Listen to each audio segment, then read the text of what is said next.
Right on, right on. Right on.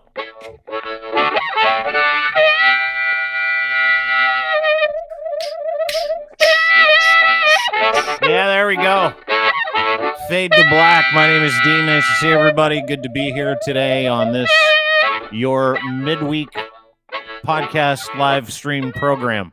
Little known fact. I think we're probably the only live stream podcast, one that actually does it live, doesn't edit, doesn't do any shit, doesn't pre-produce it. Everybody tells us we should. We never do. Oh, you should record and edit it. It's way better. I've been told that 100 times. Yeah. And I have to tell you this, is that I prefer actually to do a recorded podcast. However, doing a live podcast is a bit of a rush. You get live stream, people popping in, calling you all kinds of names. You get threats, you get support, you get people making fun of you, you get people having your back. It's like a fucking potpourri of insanity, and I actually dig it. I love it. Honestly, you told me that we were gonna possibly do some recorded version of this, and I was like, that's a mistake. Yeah. And I knew I was fighting everybody else in your network. I knew I was fighting against, and I'm glad you, not very many people ever side with old Locker. But you came around to the old dark side. Yeah. This is, and I'll tell you why. This is instant engagement. And this is what this business is about. Take radio out of it, take podcasting out of it. I said it for years and have been saying it for years. It's been part of my mantra as a broadcaster. Get in the face of your listener. And that has been something I have been saying forever. When we were one of the first radio stations in the country to get that text service, which is a lot like the chat, where it's a web-based program. Like email came right to the radio station, and I'm like, you got to be kidding me. The guy's showing me an hour before my show, he's setting it up in the control room for me in Winnipeg, Manitoba in the early 2000s. And he goes, you can, they can send you a note right from their phone, and then you can respond back, and it goes right to their phone. And I'm like, you got to be kidding me. And I'm like, right then and there, I said, we're going to get back to everybody. I said to my co-host, I said, you have to respond. One of us has to respond to everybody. We've got their attention. Yeah, I know. You are not into the whole communication thing with people. It's not that I'm not into the whole communication thing. I look at it it's overload now. Yeah, it's too much. It's everybody's got a chance to get at you and talk to you and change the course of what you're doing. And we live in this world where that's what everybody wants to fucking do. Right? Everybody wants to weigh in on the things that you're doing, and then you do a live show, and everybody's like, I can't believe you said that. And then they fucking start a fucking email campaign or start some kind of Twitter war with something that you said or did. But the goal for everybody online is to get to you. It's to get access to you, right? Specifically people that do jobs that they don't want to do. Like you're on the radio for a long period of time. The reason why people want to text you is like, oh my God, in your mind, they're famous because you're talking on the radio all the time. And that's their way to get to you, right? Yeah. So to me, it's like, you take the good with the bad doing a live show, but at the same time, it doesn't bother me anymore. It did when I first started, where I was like, why am I fucking doing a live show? Why won't we do something pre-produced? Why won't we do something really cool? I love it. I kind of dig it. And again, it's a unique position to take in the podcasting world right now. So I think you need to maintain it. I think it's also part of the reason why you have such a strong following with this podcast. You know what I found out today? You brought me on. You know what I love you. That didn't fucking hurt. You know what I found out today? Actually, we were doing some research because we've got a podcast network. We got about 90 podcasts in the network. We always talk about amplification, organic traffic, engagement, that kind of stuff, like real shit, right? And I found out, metrics. This is going to be a shocker, that Joe Rogan pays for a large portion of subscribers. He actually pays for them. There are hundreds and hundreds of thousands of people that get paid to listen to Joe Rogan's podcast so they can be considered subscribers at the top end of the demographic. I'm not kidding. Okay. I didn't know. Hundreds and hundreds of thousands of people. Hundreds and hundreds of thousands. And that's not recorded. So I don't find, that's not live. I don't find anything brave about what that guy does. I don't find anything brave about anything pre-produced. I don't find anything courageous about a podcast where someone's like, yeah, we edited it for 12 hours after we were done. I wonder how much editing they do. A ton. On Rogan's, a ton, dude. It's recorded. It's probably 6-7 hours of conversation, large portions of it. And listen, take what you want. I mean, the strategy that he has devised to do what he's doing and become what he's become, and to get hundreds of millions of dollars just for sitting around to smoke dope and talk to a bunch of idiots, which, by the way, is what we do. Other than the dope smoking part, some of us drink while we're doing it. But at the same time, I mean, fuck, great work if you can get it. I'm not begrudging the guy, but it's just an interesting note, right? Like, he's as huge as he is because he's actually paid for the large portion of his subscribers. That's a fact. But I think he started to manipulate tactics that aren't necessarily that haven't been presented to us yet. Like, if somebody sat me down and said, "Hey, we have a way of manipulating the numbers that you get on this format. This is what you have to do." And then I would look at it, right? You would look at it as a business person. You would look at it.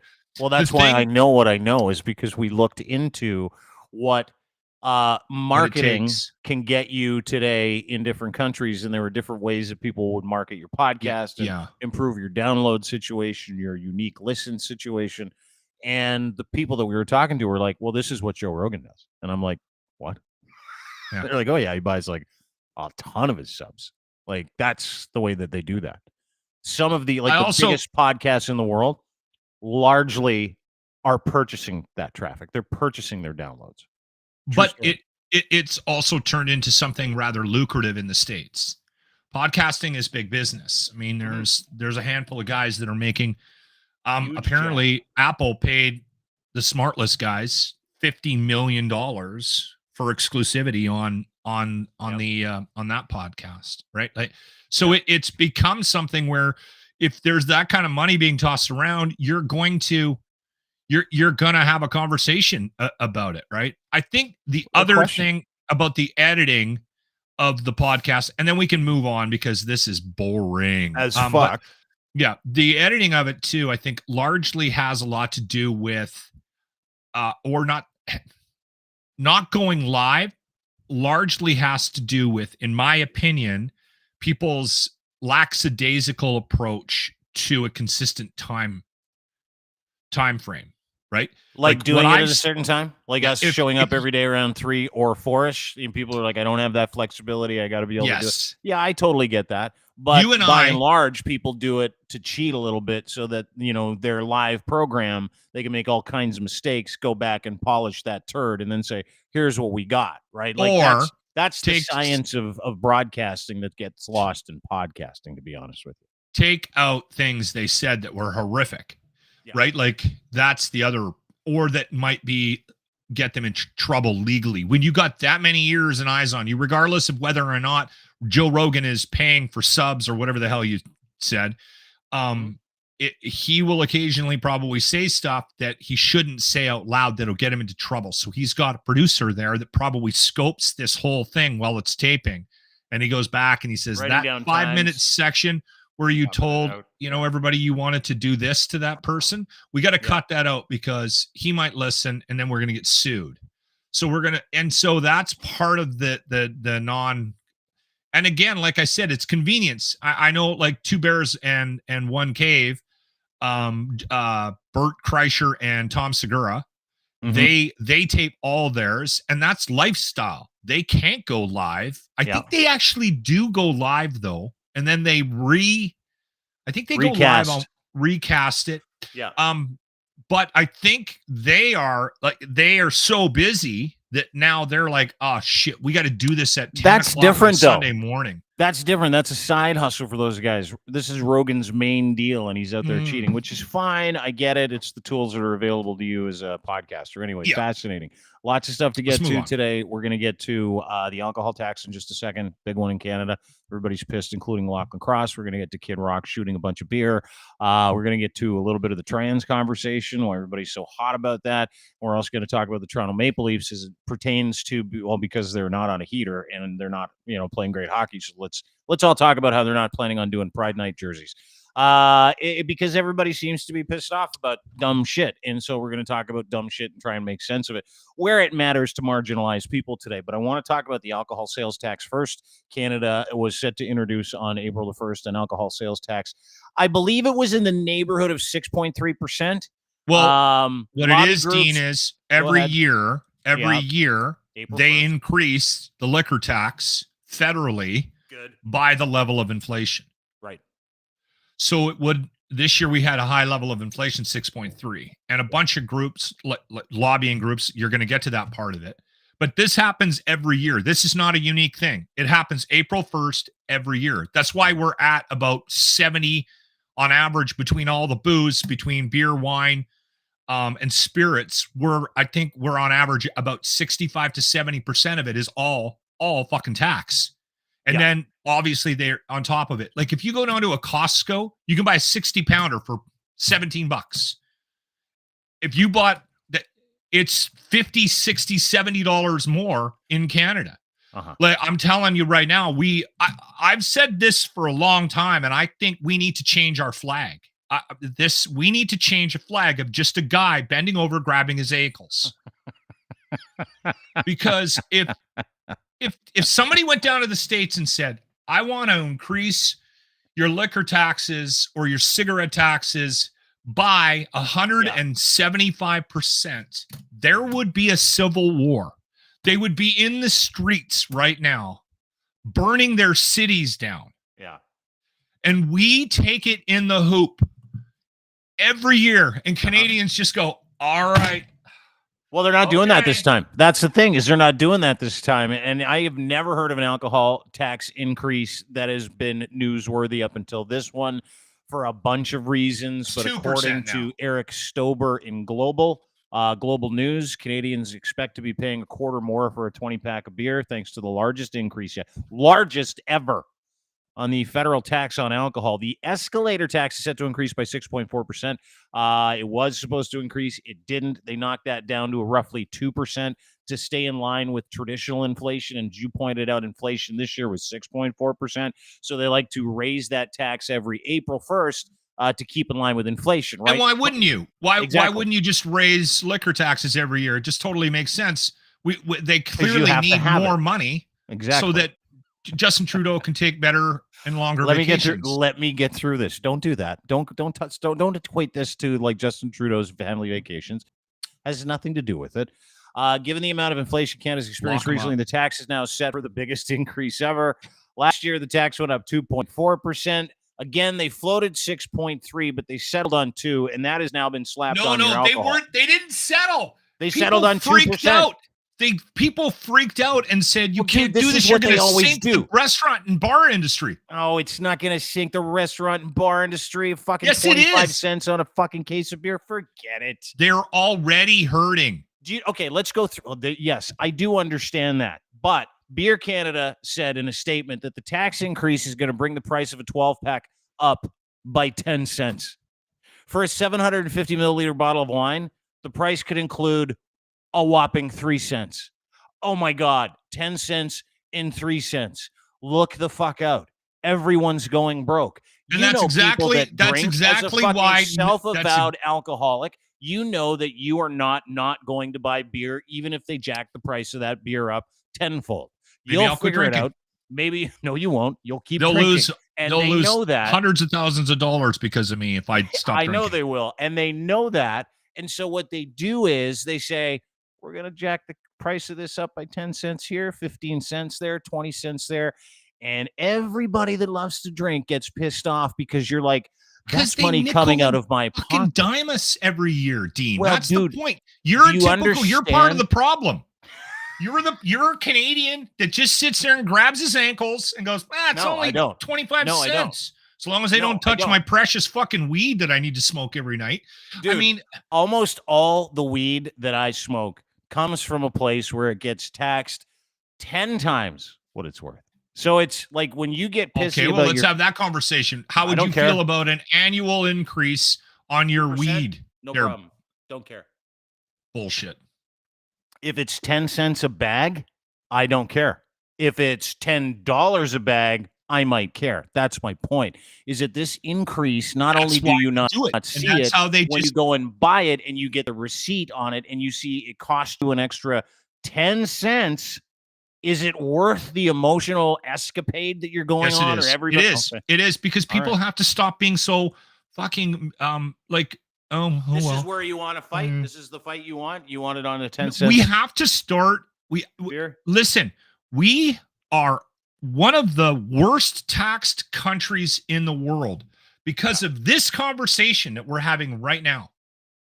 Yeah. Legitimately. Yeah, it's only 5, but it happens every year. It happens on this. I'm not disagreeing. It happens on that. But I don't like paying taxes. Everybody hates paying taxes on anything. Like the idea that when I would get a paycheck, half of it was gone immediately, and then I had to pay tax on anything I bought outside of that in a province that charges 13% tax. You live in Alberta, where you get to save on tax because you got a pretty low tax rate. Home of the brave, right? Absolutely.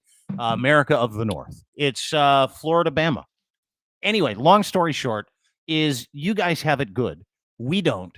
And we still pay. And here's why we pay, because there's legitimately nothing we can do because of the HST. There is nothing we can do. And this government, like the federal government, knows that you, Lochlin, will splash out anytime, anywhere for a case of Bud Light. They know that. And they fucking know that they've got you addicted. They've been pushing alcohol on society for years and years and years.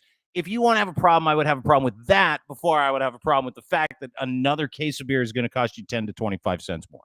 Because that 10 to 25 cents, in theory, yes, I understand. They're reaching into your pocket, taking more. They're changing the rules midstream. But you knew this happened every year regardless and hadn't said a word until now. Nobody did. And now everybody's like, okay, hold on. Trudeau's a fucking beer dictator and fuck him and he's taking my, now I got to pay 10 cents more for a 12-pack. Are you fucking kidding me? Dude. These are the same people that pay $30 for a pack of smokes after they get, and they have no problem with it. They got no issue with it because the government and these businesses that sell you alcohol and drugs and tobacco know that you have to have it, right? So the onus is actually on you to be okay with it or to decide that you're not going to pay that, and not paying that means you're not going to drink. So what's it going to be? So first off, yes. Go back and listen. I have a SoundCloud account where I archive all our shows. Okay. Go back and start listening to March every year. Every year, for as long as I can remember, I've been bitching about the increase in the alcohol tax. That's why I knew it happened around this time every year. Yes. So this isn't new for me. It's just I'm not alone now bitching about it. Because it was supposed to be 6.3%, and they weren't going to do anything about it until people went after them and said, "This is going to." And listen, okay, take the alcohol, and this is the problem that I have with how governments manipulate and change taxes and increase stuff. Because what ends up happening is they find the things that you have trouble arguing about, defending. And then they go, well, we can screw with that because if you got a guy on a podcast in Alberta bitching about 2% fucking increase on his beer, he's going to look like a tool. Yeah. So just do it every year. Doesn't matter. It's the same thing with bike lanes. When you start bitching about bike lanes, the over-woke left go, you're bitching about bike lanes? You're bitching about bike lanes. What's wrong with you? No, I'm bitching about the fact that your priorities are up your ass. And you're spending $500 million to add 269 kilometers when we've got way bigger issues in the city. But then you just seem like the asshole that complains about bike lanes. It's not that I hate bike lanes. It's that they spend so much money on, and this is the thing they do. They go, we're going to increase taxes at the pump. And we're going to call it carbon tax. And we're going to tell everybody that the tax is because you guys are destroying the planet. And then when you go, but it's a tax, you're not actually incentivizing anybody to make any changes in their lives. And then when they bitch about it, you go, what? You want the world to burn? You're a dick. Can I give you then you get put in this position where you're like, you hate David Suzuki for some reason. Well, I do because he's annoying. But then you become the anti-David Suzuki guy because you're mad at carbon tax. All right. I'm not mad at carbon tax. I'm mad at the strategy. Just tell me you're taking advantage of me. Stop trying to tell me it's for some other reason. This is the reason for it. You want the reason for it? I'll give it to you. Alcohol and tobacco contributed to 89% of all healthcare costs in Canada last year. 89%. 5.4 billion on alcohol, 6.1 billion on tobacco. 89% of the healthcare costs in Canada come from the abuse of alcohol or tobacco or substances. Now, if that's the case, and we've accepted that as a society, you can charge us $35 for a pack of Players Light cigarettes, right? Because we get it. They're trying to do the same thing with alcohol. Now, whether you like that or not, and you know me as someone who doesn't drink, I never take anybody's inventory. I like to make fun of you, mock you guys, how you feel, your hangovers, all that stuff. But and you like to bring people on that have quit drinking and then invite us make you feel bad. Yeah, in the middle of a podcast. Yeah, it's the best. Yeah. Hey, what are you drinking there? Hey, here's my buddy Jerry, who's been a raging drunk for 25 years and hasn't had a drink in a month. How you doing, Jerry? Good to have you on the program today. Have you met Lochlin? He's into his eighth pint. He's a drunk and excited about it. 89% of all healthcare costs associated with healthcare in Canada come from alcohol or drug abuse. So, alcohol, drug, and cigarettes. So, if that is the case, we need to do something about how bad this shit is for you. Listen, I get it. I think people should be allowed to do whatever the fuck they want. I think if you want to drink yourself to death, smoke yourself to death, I'm going to watch you do it and high five you if that's what you want to do with your life, and that is where you see it going. If that is your thing, I am not going to be the guy that stands there and goes, you're going the wrong way, because if you're having a good time doing it, and if you've got no problem with it, and if you're not hurting people around you, then great. However, we have come to the conclusion that copious amounts of alcohol, moderate amounts of alcohol, have zero health benefit other than the opposite health benefit, which is it is not good for you because it is bad, it is toxic, and they clean medical equipment with it. However, it also tastes great, makes you feel awesome, takes the edge off, and if you don't abuse it, can be a real nice addendum to a shitty day and a really tough way to live. And I do understand that because I've enjoyed a lot of alcohol in my past, and I have no problem with other people who do. Whether you drink a little bit or a lot, doesn't matter to me. However, it stands to reason that big alcohol enjoys and has enjoyed an unfettered access to killing people for a very long period of time. And that's not their intention, but they know it exists, and they know the dangers around it, and they're passing that cost off to the public medical systems here in this country. And so what the government is saying is, now that's why they didn't shut alcohol stores down and LCBOs, alcohol shops that were open were allowed to sell alcohol during the pandemic, because they know if people didn't do it, they'd die. They're fucking chemically and physically addicted to it. And again, I'm not taking your inventory, but there is more than one reason for it other than just let's fuck over Lochlin in Edmonton, Alberta, because he needs that bridge pack and we want to make it more expensive. Okay, let's have a conversation about me specifically. Okay? All right. Now, is my alcoholism good for me? No. Am I aware of it? Absolutely. Do I have plans on quitting drinking anytime? No. But I'll tell you, I will live much longer without the stress of seeing how much that case of beer costs when I go to the liquor store. So if they want to help me out and keep me out of the hospital, because stress is a silent killer as well, I don't want to see the fucking price of my case of beer go up any more than it already is. Because I already $75 for a 48 pack of booze. Why weren't you on the high school debate team? That's stressful. Putting that in my cart along with 4 or 5 bottles of wine. I would live way longer without that stress. You're the best guy I've ever met in my fucking life. Like the best guy I've ever met. All right, let's move on. All right. Donald Trump is officially a criminal. He spent 24 hours. Did you watch any of the Mar-A-Lago speech last night? Did you see any of it? No, we're sticking with this topic for now. If you plan on changing topics, we're not. Okay, can I say this? Can I say this? Yeah. Let's keep this tight and bright because I think people are sick of this. I don't think they are. I think they're really enjoying it. No. So he gets fingerprinted, heads back to Mar-a-Lago, and is told before he goes, this is awesome. Told before he goes, don't badmouth anybody associated with this trial, hey, fella? And he's like, you got it. This is the very beginning of it, the first 30 seconds. Let's watch it together, shall we? But nobody's done it like Joe Biden. This lunatic special prosecutor named Jack Smith, I wonder what it was prior to a change,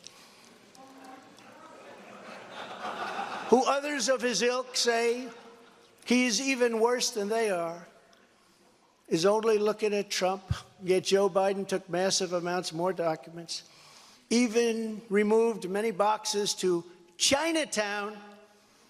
You believe that? China. It was like an hour. I don't know if you watched it. Sick of it. It was an hour of him lying. I watched it all. I did too. I couldn't take my fucking eyes off it. And I had a phone call. Like I was busy. I had a meeting last night. I'm like, guys, I got to call you back because Trump's on and I got to watch this. And one of the guys is in the States. He goes, you fucking serious? I go, yeah, dude, this is awesome. He lied for 40 straight minutes. He just lied about everything. Lied about and then told the truth about what he did too, which was fucking phenomenal. Where he's like, I totally took the boxes in plain sight. A lot of people pointing all of the boxes. And it's like, he is in so much trouble. It's unbelievable. And today, the grand jury is reviewing. Oh, he is. And the grand, not with this, but he'll be in trouble with the other stuff. Today, the grand jury, they set a trap for him. They're like, let's arrest him. Let's see if he mouths off. Let's tell him not to mouth off. And then see if he mouths off. And then we'll put a gag order on him. And it'll just keep escalating to the point. Like, they've just baited this guy. You think that he is going to walk all this was premeditated? Totally, dude. Okay, well, then I feel better about it because from all accounts yesterday, from everything I saw, everyone thought that these charges, these 34 felony charges, which ended up not even being felony charges, that there would be something in that case that no one knew about that was going to be the silver bullet that made it the reason, and everyone's like, it's pretty weak. But if you're saying that it was, I kind of agree with you a little bit that maybe there's an outside chance that might be the case, because I think the reason why this one came to light and came to fruition so quickly is because it might be testing grounds just to sort of see how the public would respond to him being arrested. So that makes me feel a little bit better, because from all accounts, what happened to him in New York yesterday is going to have very little impact on, if anything, it just helped him secure the Republican nomination. And then I'm a little bit conflicted about that as well, because I kind of want him to get that, because I want him to, I want the Democrats to win again down there. And if he's at the helm of the Republican Party, I think he's going to lose. I don't think he's actually going to win. I don't think he can. No, and you know what? So it's good. I think Democrats want him to run again. They want him to lose again. They want to present him as a criminal combatant. They want to present him as a guy who could not and cannot get elected because of all the terrible things he's doing. They want to lay bare those things. They want to set traps for him so he's going to mouth off. And case in point, we'll keep it quick. As you pointed out, nobody wants to talk about it. I'm kind of tired of it myself, even though yesterday was a lot of fun to watch him get booked and arrested. 12 hours, just totally. It was wall to fucking wall online. Like, you couldn't get away from watching the whole thing. Couldn't get away from it. And the Leafs were on last night getting drubbed, and I couldn't watch it. Anyway, apparently he's going to get this gag order placed on him this week before the end of the week. So we'll see what happens. Well, he's threatening the judge and the prosecutor, the daughter, the judge, and the wife of the judge. If he's such a petty, you know what? Awesome. This is the first time somebody has said out loud to me with regards to Trump that this may be a strategy, and that they're using his personality and his inability to shut his stupid hole in his face against him. And that might actually be, that this might actually be all somebody sat back and went, all right, we'll do this. He'll say this. Maybe he'll get some momentum. He'll get the Republican nod. Then we don't have another loser. And because the guys standing in line in that party are just as scary, I think. That's the thing that I think worries me about. Because it's an ideology now at this point. It's not just dude. It's the ideology behind the dude, and the fact that people found an instant audience that likes to donate money behind the dude, right? So everybody is trying to line up to be the next dude to get access to the whatever magic sauce he's been able to kind of cream up. But it's going to be interesting to see what happens specifically over the next 3 weeks. Apparently we're going to get a new indictment in May in Georgia, and then we're going to get another one for Jack Smith, who he fucking dragged last night. And that is not the guy you want to drag, because he has the ability to throw you in jail for a long period of time, but he's doing it anyway. And you know what? Part of me right? You know, part of me, when you see different people that get in this kind of trouble, goes like when you see people push back and go, fuck it, I don't care, I'm gonna go down a fucking blaze of glory. Part of me respects it in a real fucked up way. You know, the anti-hero in all of us that looks at that guy and goes, I mean, he's riding this thing right out. He's said no to every off ramp every single time, and you kind of respect it, like in a fucked up way. You know what I mean? Yeah, yeah. Well, the only pure narcissism at work here, but I kind of respect the fact that he's like, nah, man, I motored past the off ramp like years ago. Foot to the pedal. I'll ride this thing to jail if I have to. It's fucking cool to watch. And that this doesn't end any other way. No, it's a blaze of glory. This is fire and brimstone. Right? 76 years, right? He's been doing it for 76 years. So it's not like he knows anything else, and it's not like he gives a fuck anymore. And it's not like he's got anything. He came off the boob like this. This was like he was not a reasonable child. Like you're not going to hear any stories about he was so nice when he was 10. No, that he was a dick. He was what happened? Like he was throwing rocks at dogs when he was like that's who he was. Yeah, for sure. Right. I want to get to something that happened with the Maple Leafs too. They decided they're not going to embrace Pride Night. That was last night, wasn't it? Not embrace Pride Night. It was last night. The Leafs said they're not going to wear the warm-up team jerseys for teams Pride Night. They opted for helmet decals or decals. Instead, the organization has held Pride Night in support of the LGBT community since 2017. Has never sported special warm-up jerseys. It never did once. The Leafs said rainbow stick tape is available to players during the pregame skate. The team had a number of events planned throughout the evening. From what I saw last night, they were well represented. Every player, with the exception of one, Russian-born goaltender Ilya Samsonov, was wearing one. The reason why Mr. Samsonov was not wearing one is Russia has a couple of laws that make it prohibitive for any Russian anywhere to engage in any kind of visual protest that goes against the wishes of the Kremlin and Russia. And they also have an anti-LGBTQ. Yeah, dude, that's tyranny. For all of you people that are like, fuck you, Russia's the best, Ukraine's the worst, fuck Trudeau, he's a tyrannist. There are players in the NHL, Russian players, whose parents have been threatened with death, dismemberment, or jail time if their son tapes his stick with a rainbow flag tape in support of the LGBTQ plus community. What's wrong? What is wrong with the world we live in? Like, honestly, and those are real fucking things. Like, those are real threats.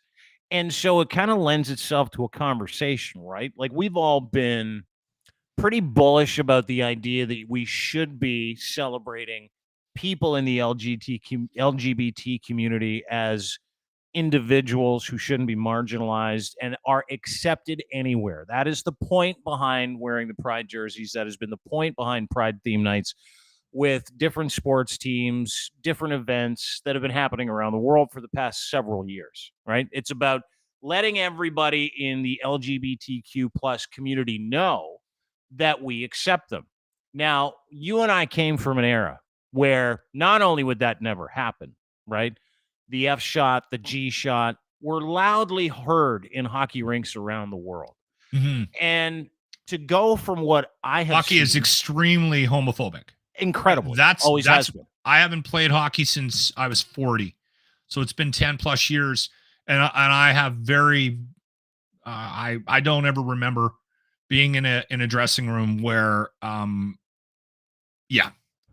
leave it at that. Yeah. Where you heard jokes, were part of jokes, where that community was the butt of all those jokes, negatively stereotyped. Yeah. Whether you were called a woman or gay because you couldn't complete a pass, or someone made fun of your sexuality because you got hammered and you took a hit. I mean, like, it has literally been part of the negative stereotype in that culture in the NHL and in hockey for as long as I've known it. Now, if you were in the shower before some joke was thrown out there, then you really lost badly or something, and everyone was keeping it to themselves. Because you played hockey, didn't you? Oh, all the time. And that's why I have some experience in this regard, right? Yeah. So what I can't get over, right? And this is kind of where I'm at. I came at this from two perspectives, and we'll get to Kid Rock in just a second because it lends itself to the LGBTQ plus community as well. What I can't get over is the idea that we cannot and refuse to celebrate how 99% of people, teams, and players in the NHL have embraced the LGBTQ plus Pride Nights, have embraced inclusivity in a sport that was wildly exclusive for the entirety of its existence. Yeah. That we're still trying to figure out a way to penalize assholes who will never wear it to begin with. People who are completely persona non grata. Like, I understand the Russians have an issue with it right now because of what's going on in their geopolitical lives with their families back home and some of the propaganda laws that Putin has passed. You kind of get a pass. If somebody called your mother and said, if your kid wears a Pride jersey, we're going to come and we're going to kill your whole family. Yeah. I think you got to give that kid a pass. Totally. But I'll tell you where I get angry. Not angry. I get like, oh, fuck you guys. Seriously? Is they're still trying to convert the unconvertible. They're still trying to ostracize, politicize, and those people don't matter. Like James Reimer, who's hiding behind a Bible to not wear a Pride Night warm-up jersey, he doesn't matter. He didn't matter when he cited a 2,000-year-old dead guy as his reason for not wearing a fucking jersey that had a bunch of new colors on it. That is a fucking guy whose opinion doesn't matter across the board.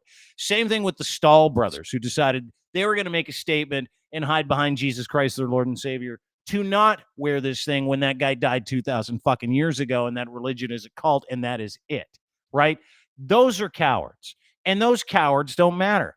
So if those cowards don't matter, why do we spend all our time in the media? Why do we spend all our time on social media vilifying those cowards for making a free will decision, which I think we're still allowed to do, to not wear something when that opinion doesn't matter anyway, because they've taken themselves out of the equation and the solution? Like, when are we going to say, you know what? What a wonderful Pride Night. No warm-up jerseys for the Leafs, but every player decided to tape their stick with the rainbow flag tape. Yeah. And by the way, Brendan Shanahan and the entire executive and several players, including Morgan Riley, took part in the last 2 Pride marches because they put their fucking money where their mouth is. When are we going to start celebrating people who are part of the solution and ostracizing and leaving alone those who don't want to be part of the solution? Because you know what it does? It gives everybody that's fighting for change a militant reputation that's easy to hate. And that is why you see people having this fucking crazy culture war over things that don't matter to them. And here's the other thing. If you are one of those people and you don't want to support a gay, lesbian, bisexual, trans, non-binary individual, and you say you do, you don't show up for them on that night, you're lying. We know you don't. So just fucking live your fucking hateful truth, right? No one's going to come for you, even though they are. But we get lost in the anger of trying to fucking exact revenge on a group of people who are unconvertible when it comes to deciding to be part of the public conversation. So why are we doing that? Why? You bring up a really interesting point, and I got a video from Grant. He goes, "You got to see this, is hilarious." So this team in Saskatchewan, I don't know if it was Regina, they won their men's beer league tournament, and they celebrated by getting on a Zamboni. Yeah. And they're drinking beers and they're driving this Zamboni and they're being dragged, and they got their tarps off and their hockey pants still on, and they're on the ice and they're celebrating, and they got the trophy. And the video kind of went a little bit viral. And Grant goes, "Oh, look at the top comment. I'm okay with this as long as they're not wearing Pride jerseys." And I'm like, and Grant even said it when he saw the comment. He goes, when did this have to be brought up every time there's a You're right, though. The reason why it's being brought up is because a few assholes, very limited number of guys, decided to take a stance for some reason and not wear the Pride jerseys. And then we all focus on it. The press hyper focuses on. Meanwhile, 700 other guys are wearing it. The entire team is embracing it. There are activations and educational pieces during the entire evening. And you're like, but one guy didn't fucking wear it. So what? And now Like, we're going to do an honest to expose God, on fuck off. the family, and Yeah. and it's going to be a Where they 30-minute came piece on from, TSN. And Like, you're right. You're oh, right. Fuck You're off right. already. Yeah. All of you. It doesn't matter where you're from. We get it. We're on your side. And it just inflames. All it does is just inflame the situation. Mm-hmm. You're right. Here's my problem. I just with like it. hearing you say I'm right. It's the best. I don't do it very often. Maybe not enough. I'll Maybe explore that. I'll dig deep. I'll get back to you on it. Here's why I'll tell you something. Hang on. Let me finish. Yeah. I'm proud of Canada. I'm proud of the NHL. Yeah, we should be. I'm proud of the effort. I'm proud of the players who stand shoulder to shoulder with marginalized people. Very, very proud. We got a lot of work to do. The people who don't, not really. 99.9% of the fucking league on the racism. Well, on the racism side of things, it's still. We'll always have that work to do. Again, these are the unconvertible, right? Like, why are we spending so much time talking about those people as opposed to very white sport being part of the solution? What's that? I said it's a very white sport, and it doesn't make a lot of sense that when I grew up in Western Canada, the best kid on every team I played on was Indigenous. How many Native Americans are playing in the Indigenous? Like hardly any now, right? Like, why were they always the best? Yeah. What happened there? We have a lot of problems in the structure, the starting structure of this league. So, right? Yeah. Yeah. No, that's a good point. It's not a very inclusive sport, and I think they're aware of it now, and I think they're making adjustments on how players are coached and how kids are allowed access to the game, right? And I think they need to continue to make moves. And I'll throw this out there, and then we can move on from this one as well, because I want you to play this Kid Rock video. So I'm really torn about this specifically because I grew up in this sport. My dad slapped skates on me when I was 3 years old, and I played hockey until I was 40, until I broke my tailbone. And I loved the sport. I loved playing it. I loved being at the rink. I was a total rink rat. Now, here's the thing that if you're not part of this sport that you might not know. And this is not everybody, but I'm telling you, overall, hockey players are dumb. They're not heroes. No. They're just really good at skating. Most of them are pretty you can put them in a moron category. And I'm not just talking about your buddy that goes out and plays on weekends. I'm talking about most of the NHL too. Dude, I remember reading a study about the most educated professional athletes. This might come as a shock. Hockey players finish dead last. Well, they are dead dumb. Last. Yeah. So why are we putting them up on pedestals? I don't know. Why are we expecting them to be the focus of change in this country? Yeah. These kids are just idiots. Yeah. With just they're really good at stick handling. Specifically the religious ones. So they get the double dose. Like to be a dumb hockey player, that's not hard. To be a religious dumb hockey player, that's a special breed, right? Because religion and hockey don't mix at all. They just don't, right? You know what, Chet? We're going to get you out of Saskatchewan, but here's how we're going to do it.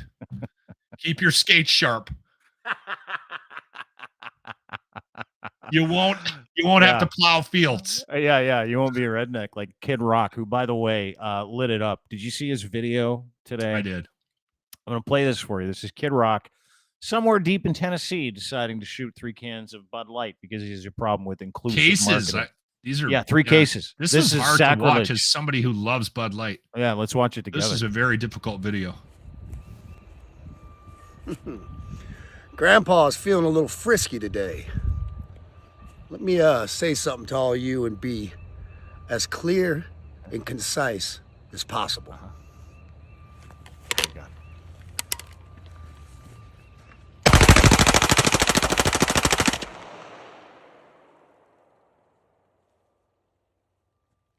Fuck Bud Light and fuck Anheuser-Busch.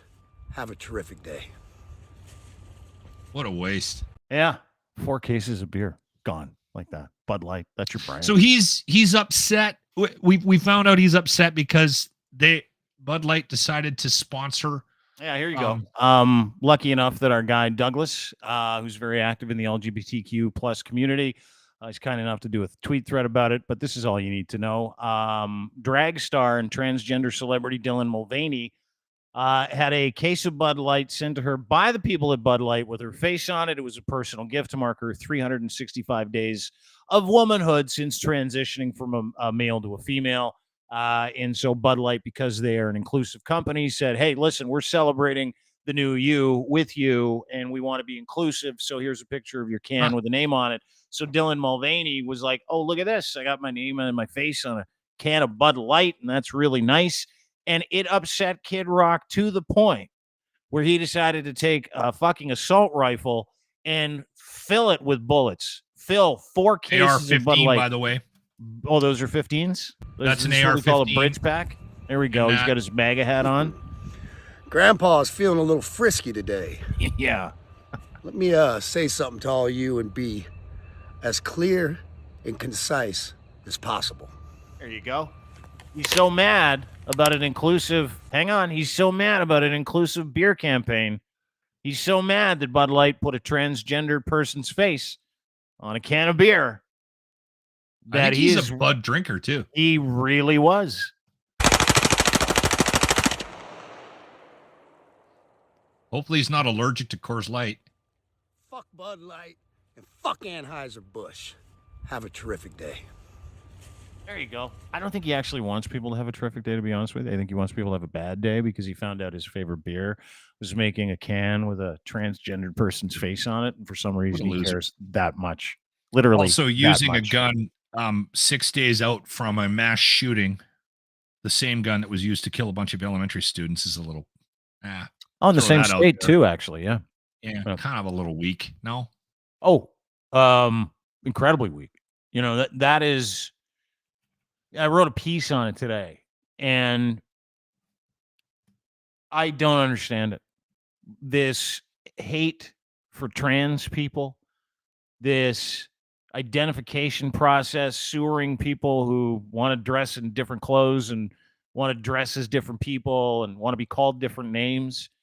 I have never in my life, and I still don't, understand why it is someone else's issue. Why do they care so that important to him? Or I mean, I get the religious thing, but no, this is not. That man is not a religious individual. Kid Rock. No, I understand. Not a religious person.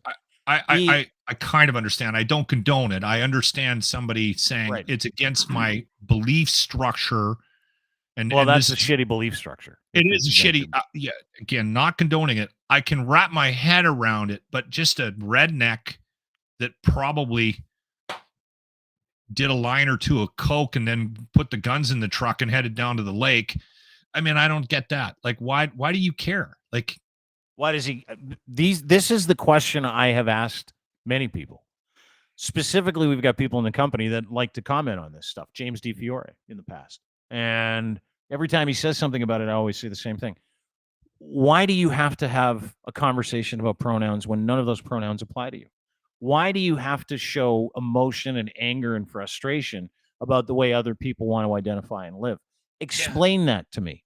And generally speaking, nobody can, right? Nobody can. No, there isn't. I will not find a human being that has the IQ to be able to explain to me why Kid Rock decided to shoot 4 cases of Bud Light, perfectly good, delicious cases of Bud Light, because they put a picture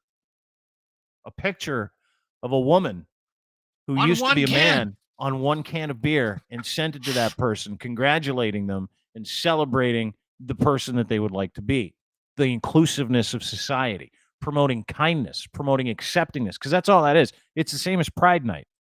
It doesn't mean you're gay if you wear it. And Kid Rock, it also doesn't mean you're gay if you drink it. Bud Light isn't going to, after 4 of them tonight, they didn't put a secret magic potion in there that makes you want to cut your junk off and identify as Nawanda or Shelley. Not happening, right? Yeah. And it's not them putting that person's face on a can. Is not Budweiser saying, we want to force trans issues onto children. We want to groom kids. It's also not that. It is celebrating a human being's courage who decided that they were going to make a change for themselves that is very difficult, and in the face of people like you shooting things like you just shot. That is why they did it. You just showed everybody why they did it. Part of his issue too, Locke, and you know this, right? He pens himself. He likes to show everybody that he's this redneck. Like that's his persona. He's not. The trailer park redneck. And here's the thing. Bob Ritchie is the son of incredibly wealthy car dealership owners who spent his entire childhood having his parents pay for recording sessions, new haircuts. At one point, he wanted to look like the guys from Kid and Play. Like his parents, he is one of the most entitled men, private schools that you will ever meet in your life. And here's the other thing. I've met the guy. He was a pretty inclusive dude. His drummer was a black lesbian. One of his rappers was a little person. He had Hispanic, black people of all different walks of life, sexual preferences. Yeah. The guy that I saw in that video is not the guy that I knew. That is not him.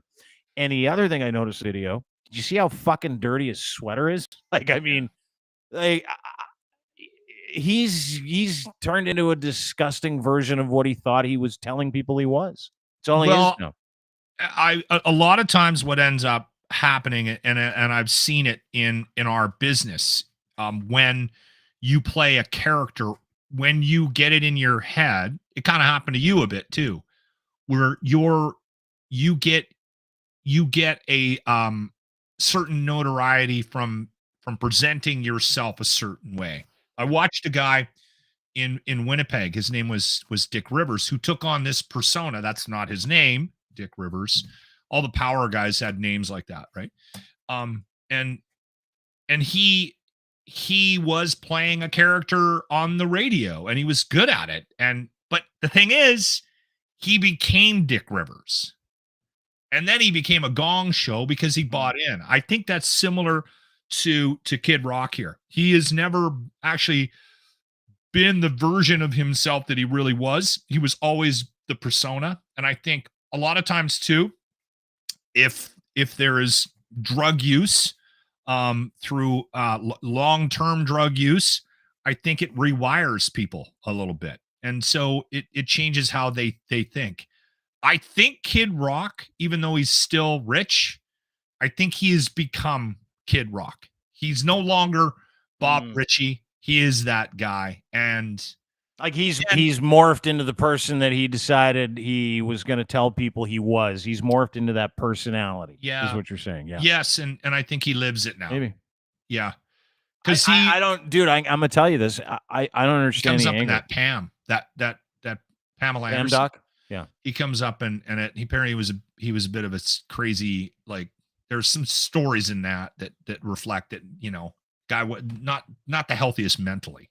No, right? He never has been. Yeah. He never has been. And he's always been a fucking scatterbrain, and he's also been talented and all that stuff. Yeah. I like his music. It's catchy as hell, right? Yeah. Yeah. I don't know if we should be playing. Are we supposed to cancel Kid Rock now? I'm also confused. confused about Marilyn Manson. Like, can we play Marilyn Manson? Beautiful People? I mean, I think you can now. Yeah. You can? Okay. Yeah. No, dude, I would never cancel this guy. I don't think like that's such a joke. The whole cancellation thing, like everybody wants to go after him today because we need to see stuff like this. We need to see people who are not inclusive. We need to see people who get angry over other people's lives that have nothing to do with them because it is so fucking ridiculous, right? But you legitimately touched on ridiculous. It, I've touched on this before. I've said this countless times. When I mention the woke culture and the concern I have about the impact it's having on the separation in society, I'm not talking about the actual definition of woke. And when I do that, and I've done this on this podcast before, and then somebody goes and starts to, well, I'm going to give you the real definition of woke. I'm like, this is exactly what I'm talking about. You mentioned it with the hockey players. We focus on those one or two assholes, and all it does is inflame the whole everybody situation. Else. Right. Yeah. This is similar. And you know what? But I get that now. Like the part that I didn't understand, and I do understand it now, is that there has to be a movement of people that want to be responsible in society, right? There has to be a movement of individuals. We need progressives who need to say, hey, listen, we need to move from this place here where we're calling people the R word, the G word, and the N word over here where we don't do that anymore. Yes. And by and large, the crackpots on the left, those crazy wokes that you talk about, and they are extremists. Those crazy wokes, not woke people, not the real definition doing just of as it. much damage to the separation and the division. Maybe more, because this week when I started reading about how these teams were trying to get away from doing pride-themed jerseys and trying to let players decide how they wanted to support people themselves, to take some of the heat and the focus off, and of course the Russian issue, I was like, why the fuck are we? Why? Remind me again why we're trying to decapitate 3 individuals when 750 of them decided that they were going to buy in. Remind me again why we're not celebrating how far we've come. Remind me again. And here's the thing. In that, I started to kind of get a picture of, oh, I get it. I know what people are angry about. The overkill about getting everybody in the same boat and deciding to hurt people who don't want to get into that boat instead of just letting them stay on shore and ignoring them and celebrating all the progress that we've made as a society together, individually and collectively, because the vast majority of Canadians do support the LGBTQ plus community.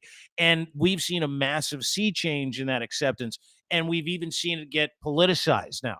Like, that's how you know it's a big deal, is there's pushback on the lifestyle that people want to live that has nothing to do with other people, right?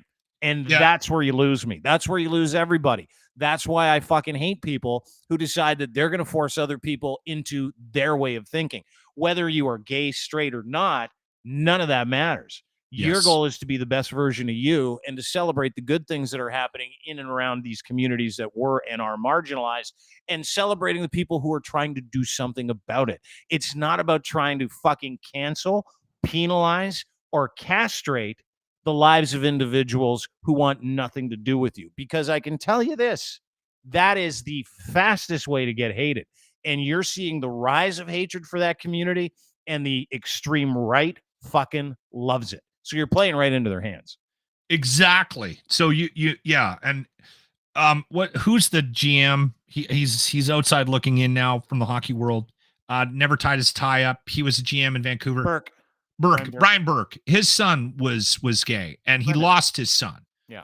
To suicide, I believe. Car if I'm not accident.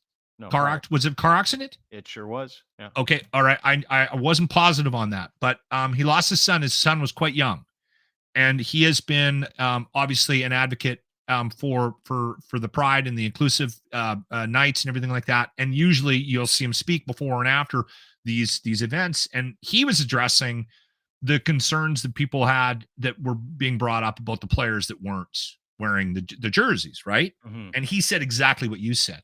We need to stop focusing on the guys that we can't change.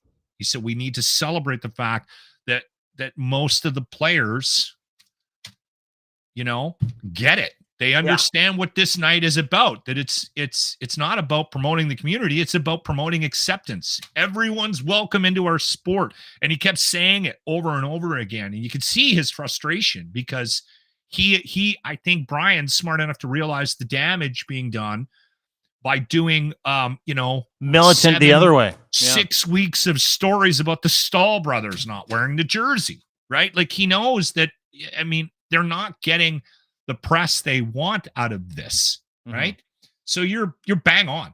You nailed it. Yeah. And I didn't have that thought about this specifically. My thought was, why do we put so much expectation on these kids? We have to stop putting these kids up on pedestals. Oh, yeah. Sure, that's the pay other them part a of lot this, of money. right? They're great at hockey. I love watching it, but these guys are not heroes. They're not changing the world. You know who's jumping in right now on this conversation? Gives me great pleasure to introduce to you. This is day 2, by the way. Day 2 for this beautiful man. Mr. Douglas Connors from the True North Eager Beaver podcast joins us. Member of the LGBTQ community. Really happy you could jump in. I know I sent you a note. Teeth. Yeah. Jealous about the teeth. Dude, he's a good-looking man, isn't he? Yeah. He's one of those guys. Look at that. Dog teeth, and then this guy jumps in. Yeah. I can't. You got to turn your mic on. Yeah, I got the braces, though. I had to do the braces. Did you have and braces? My sister got braces. Yeah. They wanted me to do the headgear, and I was like, no, that I'm not doing. Fortunately, my jaw was very malleable, so I only needed them for half the time they told me I needed it. So I want the headgear now. Yeah, except they put a permanent retainer. I don't think you can see it on the bottom here. So no. Oh, really? Yeah. I got this metal thing on the back of the teeth that's there for life because they were afraid because I had wisdom teeth that were impacted that if they start growing, they'd start moving my teeth all over again because I had bottom teeth like yours, Locke. Yeah. Well, I had to trash your mouth. He just made fun of your mouth. teeth right there. He just made fun of your teeth. You know what? Right no. I used to have teeth. They had to pull teeth out of my head in order to put the braces on because my baby teeth didn't fall out, so I had too many. Oh, really? You're just a head full of teeth. I didn't know that. I also, oddly, I was still losing teeth in high school. And the dentist kept saying to me that this is weird. You should have been done with this when you were 10. I'm like, what? Yep. Like they were coming out at 15. Long past that. I got screwed on the tooth fairy, dude. Yeah, I was starting. My whole life has been a disappointment. Douglas jumps in. We're talking about Pride Night and not celebrating. And it came to me this week because everybody's angry that we want to vilify three idiots for not being part of the community or not being part of the inclusive evening. But I would love your thoughts on that, and then we'll move to Kid Rock because you had a definitive thread on the whole thing today. But I want your thoughts on it because it lost in the anger that 3, 4, 5, 6 players are not comfortable wearing this, who should be persona non grata depending on where they're from, are the vast majority of fans, players, and brands associated with the NHL and professional sports who've made a significant effort to support the community. Why are we not celebrating that instead of deciding that we're going to decapitate people over it? Mm-hmm.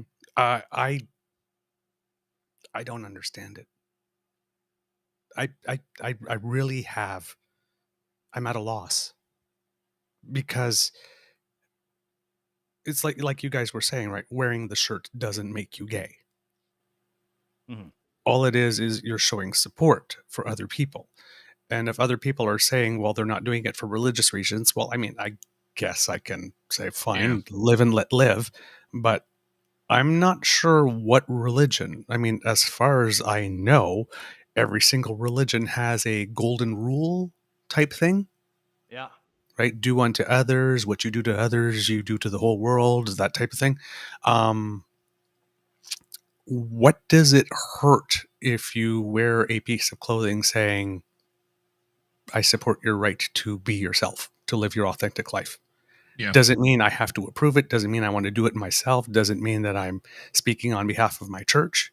But I don't know a major faith around the world that tells you that you showing support for another person, even though you don't personally share those beliefs or not involved, live your life in the same way, makes you a horrible person. In fact, it seems it would be the opposite. Well, so I don't know what you're defending. If Jesus is love, correct, right? Which is what they say, is that Jesus is love. But what Lochlin and I are talking about are the militant folks, extremely woke folks, who the 99% who are making an effort, it's not enough for them. Oh, it's no. Not enough. No. They have to go and vilify, cancel, and destroy the reputation of the other 1% or 0.081%. Yeah, there's that's just, to me it's two sides of the same coin, right? Yeah. Explain. You got the people on the right that are so far on the right that you can't have anything other than what I know looks like me, what I'm familiar with, what I've known all my life, or else that's it. It doesn't compute. On the other hand, on the left, or the ridiculously woke, you get nothing is ever enough, never fast enough, never good enough, just nothing. We will sacrifice absolutely everything that's good at the altar of the perfect. Everything. So, I mean, you might as well be right than left. Do you understand? You might as well right. If you're going to sacrifice everything that's good because it's not perfect, then you might as well be right wing because nothing gets done. You achieve the exact same result. And this is my question to you, right? Because Lochlin has been on the side of, hey, listen, we need to pay attention to the crazy wokes because they're just as fucking damaging to society. They use these same fatal flaws, the same shit, the same anger, the same hate. They employ the same. I've just said that they're just as much to blame for the division that we constantly get sowed. The energy is just as much the same, but I have the feeling that in numbers there are far fewer. Mm-hmm. Yes, yeah, I'll give you that.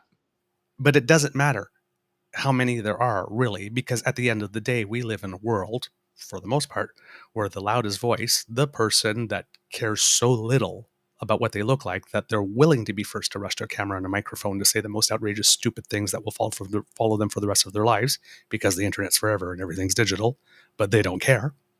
Mm-hmm. They're the ones that get the profile. So it doesn't really matter how you just have to be shameless and not care what you look like enough, and somebody will put a camera in front of your face and give you coverage.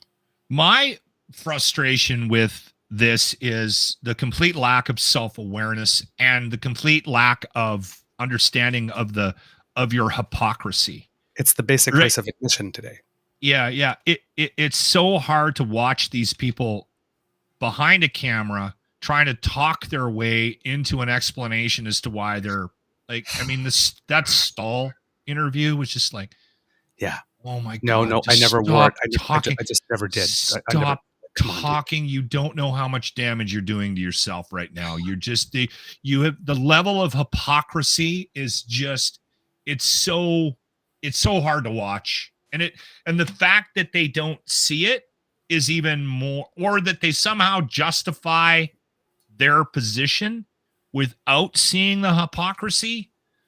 Oh, bizarre. But that's my brain. But that's the frustrating part, I think, for a lot of people. But it's also, that catalyst for them to be able to push back. Like, the catalysts that we see when it comes to culture wars that get fought are strategically identified, right? So, the right doesn't have a lot to go on now. Their boy Donald Trump is in deep.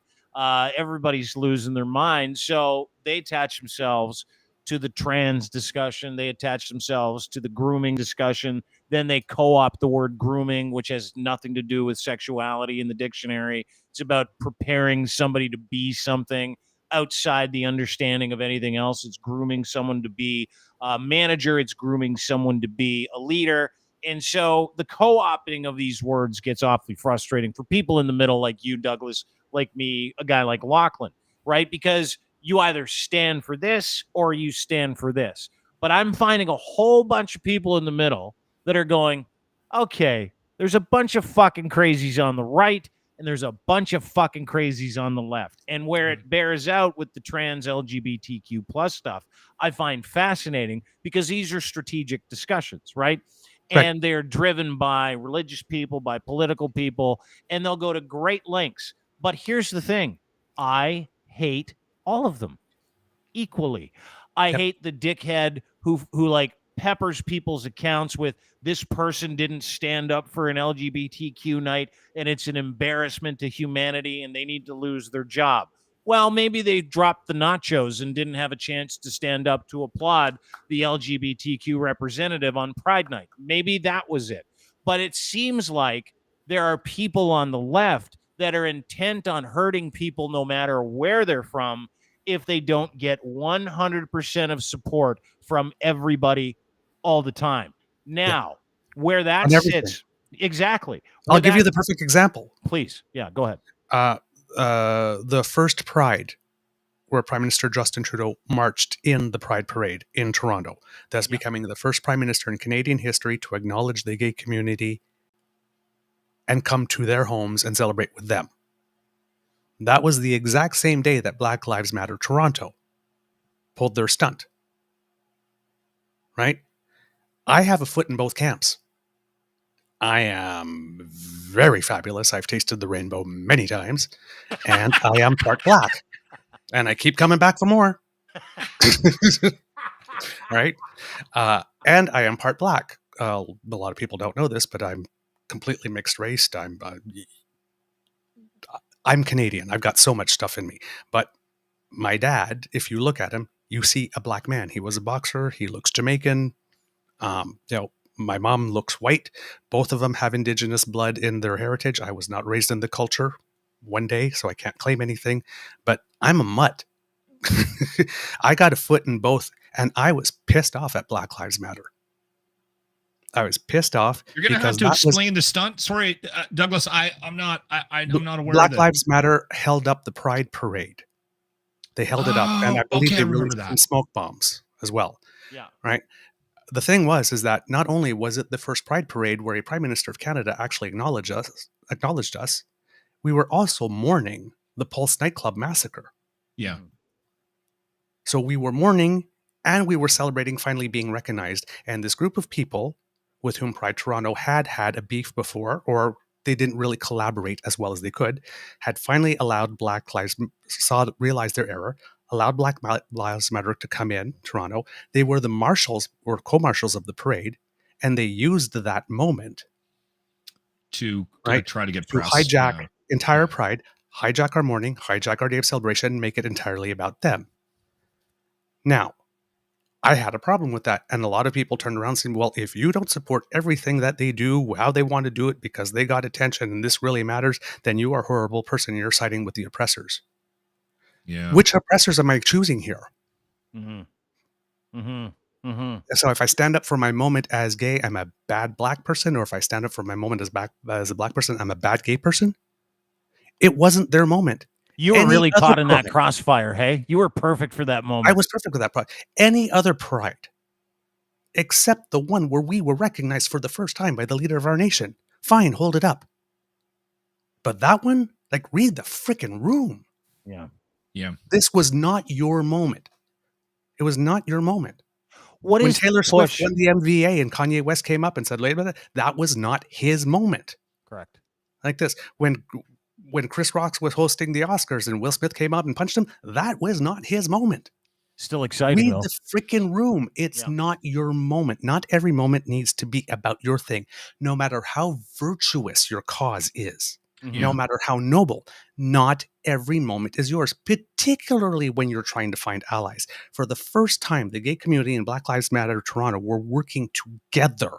This could have been the start of things, because for the gay community, right, we know that the benefits of equality are being spread around, but they're not being spread about equally, right? Gay people, we got our rights. We left the trans community behind. We said we got ours, we were good enough, and we left them behind. We were recognized in the charter, but the trans people were not, until Prime Minister Trudeau came along and put them in the charter. But we were in the charter, what, a good 10, 15 years before? Mm. So it's like, when somebody takes the wall down and you cross over, you're not supposed to take those bricks and build the wall back up behind you, because now you're clear on the other side. You've got yours. You're supposed to keep that wall down for everybody else to come over. That's well put. I think also, Douglas, that's a great metaphor. Also, I think the other thing too is we have this conversation occasionally, because in Edmonton, for whatever reason, when somebody wants to make a point or somehow get news or whatever, they block traffic. And we've said this countless times on the locker room. We're always like, man, listen, I don't care what your cause is, but if it takes me 30, 45 minutes or an hour longer to get home to get to my beer in my fridge, you're just going to piss me off. So I've never understood this idea that we got to block traffic, or we got to, I don't know what the answer is, but inconveniencing other people doesn't endear them to your cause. Weird. Why? But the reason I understand why they're doing it, right? Because yes, I get it. Yeah. Because society's not changing, so we have to make things hurt for the regular person in order to get them to wake them up, to get them to change. I get that. We did that in the AIDS crisis, for example, right? We were doing die-ins in front of pharmaceutical companies so that they would make their drugs more available and make their drugs cheaper, right? Because we had to humiliate and embarrass them into acting. Yes. Yeah. But in that case, right, they were depriving people of life-saving drugs. It's a noble cause. So yes, we had to stop traffic every now and then. We inconvenienced people, but eventually, right, because HIV and AIDS was the great unmasker, and it took a lot of people out of the closet, and then so many people realized that they actually had a gay person in their family all along.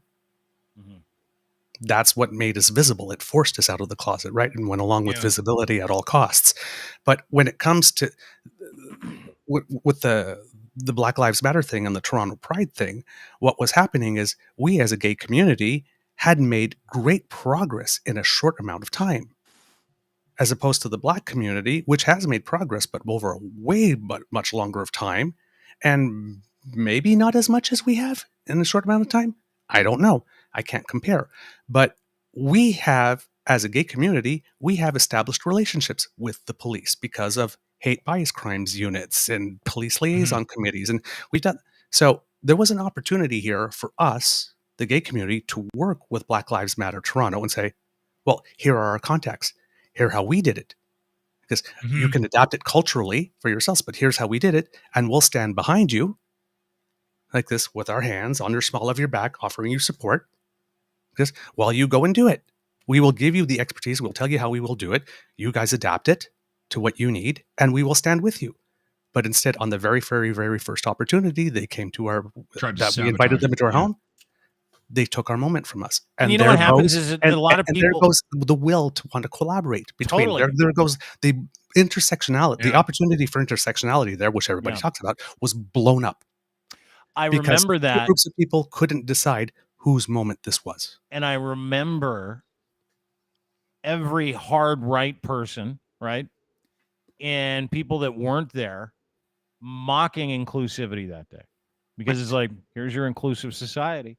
You got two people that want inclusivity literally fighting on Yonge Street, trying to decide who was going to lead the fucking parade. I had white people telling me that I was a bad black person and siding with the oppressors because I dared to say that while I agree that this cause is noble, and while you agree that you need attention, this was the bad moment. This was not the right tactic. I criticized the tactics. Yeah. But apparently you have to agree with every single one of the tactics, no matter how ill-chosen or ill-advised. Or you're homophobic. Or else you don't support the cause and you're an evil person. Black people. Yeah. It's like, okay, well then you're telling me I hate myself. Yeah. I think a lot of times too. I think I know me better than you do. Yeah. Well, this is why everybody hates those people, right? It is. It's why everybody hates them. You hate them. I hate them. Everybody hates anybody who's completely fucking unreasonable, who tells you what your life experience should be. You've got a degree in sociology and you're going to come and tell me how to be a good black person? Yeah. Yeah. I'm sorry. But that's not going to happen. I think a lot of times too, that depending, makes me unreceptive. Boom. Yeah, totally. And dude, that goes a long way to explain. You saying that goes a long way to explaining why everybody else out there that has an issue with people in that movement likes to paint them with that extremist brush, right? Because that's what people are seeing. We only see the worst cases or the extreme cases of people's behavior involved in anybody's group. You don't see people like you out there going, hey, we've got a section of the LGBTQ movement that the rest of us don't like. Those are the people that are making us look bad. In the white community, it's racists and guys that are members of the KKK or fascists. In the black community, it's something. In the Jewish community, it's something. Every community has a group of people that are so extreme they misrepresent the good people in that community. And it's okay to not want everyone on your team. Yeah. There are certain people you should not want on your team. I think we've seen too. White and you see the KKK coming. Sorry, this seat is taken. I'm not on your team. Yeah, you can't sit the here. same color. I'm on the wrong team. You could be at a table and all seven. It could be high school and all 7 seats are empty, and you're the only one at a table for 8. Is somebody sitting here? Yeah, somebody is. Yes, Lochlin. I think a lot of times too, what ends up happening in the on the demonstration side of things, and we've seen countless examples of this in the last couple of years, is the structure of the leadership may be a little bit at fault, right? Like no one really knew who was making the calls with the convoy. And I know it's a bad time to bring it up, but you do get a sense of that too with a lot of these organizations, and that I don't think they have strong leadership. And then anytime, what was the one where they were all on Wall Street? What was that? Occupy Wall Street. Occupy Wall Street. Thank you, Douglas. I mean, there was a lot of comments after the fact, and I think I even watched a documentary about it where everyone was so confused about what the point of the demonstration was by the end of it, that it just sort of fell apart. So I think that's part of it, right? Not that that's going to be fixed anytime soon, but if you're not all on the same page about what the overall arching theme of your demonstration is, you're going to probably have trouble selling it to the public, right? Yep. You're right. The Freedom Convoyers had that same problem. Yeah. No one knew who was in charge, right? Right. And conversely, when you're talking about weak organizations, that's sort of what happened with the Black Lives Matter and Pride Toronto as well, right? I mean, strategically, right? I'm a strategist. If I've got a cause and I want to get some attention, what is one of the events in the city of Toronto that gets the most media attention, the most support from business community, why not? It's the Pride. There's over 1 million people that come from all around the world. It's one of the biggest ones in the entire world. Sometimes Pride Toronto is bigger than Pride New York.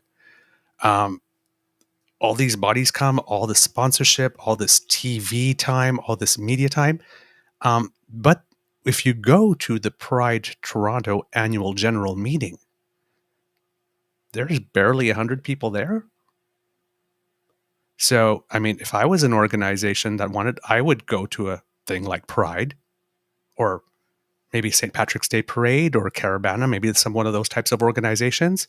Maybe they only have, few people come to their AGM. I bring 50 of my closest friends. We take over the board, and now we suddenly make it about our issues.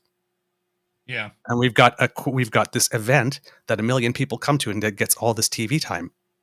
I guess, and now I've just, I've taken over the board, and now I'm making it about my thing. Can we do that? And it happens. That's happened with Pride before, also with the Israel-Palestine issue, way before Black Lives Matter. Pride almost got canceled one year because some people wanted to do some protest in favor of Palestinians, and Pride almost all got blown up because some people couldn't agree. There's so many marginalized groups we have to keep up with. Just make Pride about Pride. Yeah, I know, but like that's what guys like Lochlin and I, right? we give away our privilege. I believe we advocate for the right things. I believe we're incredibly inclusive. But there's a boiling point for us trying to keep all of the marginalized groups supposed to be deferring to in our purview, where it's like, oh, okay, well, who comes first? Like, which one of you is more marginalized? Because now that's the area that we're in, right? Where it's like, and not the color of our skin, not none of that stuff, not sexual preference.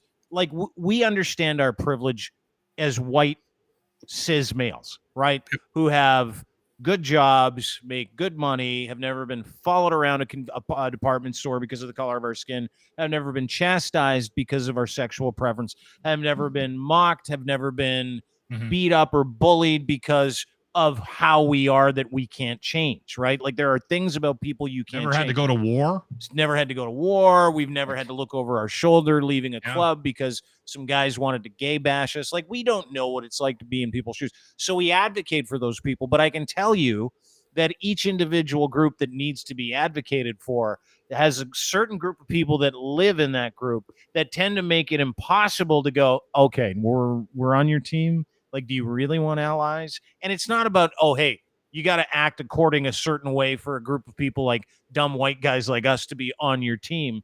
But when I, as a person, and I can't speak for Locke, when I, as a person, see a group of people hating another group because that group needs to be at the front of the queue for marginalization support, I go, are you fucking kidding me right now? Like, let's just continue to get to the idea that we're all the same people. And it's such a fucking turnoff that I get, even though I don't agree with it because I have a brain and I can reason past it. I get the anger towards the community in terms of the constant push of you accept this as it is, or you can go fuck yourself and we're going to come after you. Right. Right. Well, and then you get engaged in, comparative suffering Olympics, which nobody wins a gold medal. Yeah. Nobody wins that game. The Victim Olympics? I love the Victim Olympics. They're the best. Yeah. I think part of the issue that we have is that we are also focused on these and again, wrong choice of words, not the issue. I think part of the solution could be, and this is something that I try to do, is try to focus on being a better person myself. Right. Like I'm working on myself. When there's an opportunity to help us, a group or step up and do something like a podcast on a topic or whatever, I'll jump in with both feet. I have my favorite charities that we, if something comes up for the food bank, I'm in. Like feed people. That's sort of a base sort of thing for me to support. But I think it boils down to a lot of times is you just got to work on yourself, and I keep bringing it up, that the judgment piece man, there's so much judgment out there in the world that we live in. I think it's destroying us. And I think it's sort of I think it's the starting point for a lot of our solutions is just stop worrying about what that guy does next door. Like, who fucking cares? Worry about yourself. Worry about being a better person yourself. And maybe it'll have an impact on the world as a whole. Is that fair, Douglas? Yeah, you're asking a group of people that don't have the ability to reason to be self-aware. Great advice. Like I said. Excellent advice. Yeah, that's great. And after that, we'll get it. We'll teach an elephant. I had the answer. Dean, I just said might be a starting point. We'll teach an elephant to do open heart surgery. That'll be a lot of fun. Hey, dude, go get the pachyderm. Time to try to teach it how to do open heart surgery. Dude, wishful thinking, but you're 100% correct. Like, you're talking about people who the elevator doesn't get all the way to the jawline. So expecting them to employ this part of their brains, absolutely fucking impossible. That's why it melts my brain when I'm watching gay somebody. People, there are dumb straight people. There are dumb righties, lefties. Like, you're talking about the dumbest people in the world who literally just want to be a fire hose of anger because their words don't work. They can't fucking reason. Dumb is about the only thing that's been equitably distributed, I think. Yeah, it is. That's what I got a good dose of it when I was a kid. I was in the line a couple of times. I had more than a few spoonfuls. Still can't spell for the life of me. Thank God for spell check and Siri. Go right down. The stupid go right down. Siri, how do you spell definitive? Honey, is there a 6 in the word people? That's Lochlin every night. Anyway, interesting. Listen, let's celebrate the community. Let's celebrate how far we've come. Let's celebrate the inclusiveness. And let's all marginalize the assholes from every group. I could care less which one they're from. I like your strategy at the beginning of this conversation where it's just like, why are we giving them so much attention? Why bother? Yeah, just leave them alone. Like, it's not going to fix it. And the hyper focused on the handful of guys. And literally, in a league with over 700 players, a handful of guys that didn't wear the Pride jersey, right? And we, how many stories have we seen? Countless coverage. I mean, for a week, 2 weeks there, it was every time I turned on and I didn't really put that together until Dean had said it. And then shouldn't we be celebrating the fact that most of these idiot hockey players put the jersey on and got the fact that this wasn't about them being gay? It was about just saying, hey, listen, this is a sport for everybody. We love your pink dollars. Yeah. Yes. Send them here. Could you imagine, though, some of the conversations? Because we were talking about how dumb hockey players are earlier, and I will end with this. Can you imagine some of the conversations with guys like looking at each other before they put the jersey on for the warm-up going, are you sure this won't make us gay? I don't know, Paul. They just told us we had to wear it. Yeah, but my mom will be pissed if she sees me wear it because she doesn't like gay people because people at church are going to give her a hard time. I don't know. I just want to make sure, like, I'll wear it if we have to, but like, you know what? I'd have more respect for the guy that came out and said that. If I don't wear this, that I'm going to be so gay after I wear this jersey for the fucking 20-minute warm up. I don't know. We should just put it on, though. It's in the contract. Okay. My family's really religious, and my mom's worried about Sunday. Yeah. And then everyone would go, oh, well, your family, they're idiots too. Oh, okay. All right. Then don't put the fucking jersey on. Yeah. Like, personally, as a gay guy, I might sound crazy, but I don't care. We put a lot of weight on it, though, this year, Douglas, especially. Yeah, I know, but it's like, if the club is doing it, if you want to wear the jersey, wear the jersey. If you don't want to wear the jersey, don't wear the damn jersey. That's your own damn thing. Just don't make a big, don't go be running to the press. Don't make a big thing about it. Now, I'm sure pretty much people, in this case, the press came running to them, asking them to defend their stuff. And listen, if somebody has a religious conviction and they don't want to wear it, I'm not going to chastise them into wearing it, and I'm not going to try to bully them into wearing it.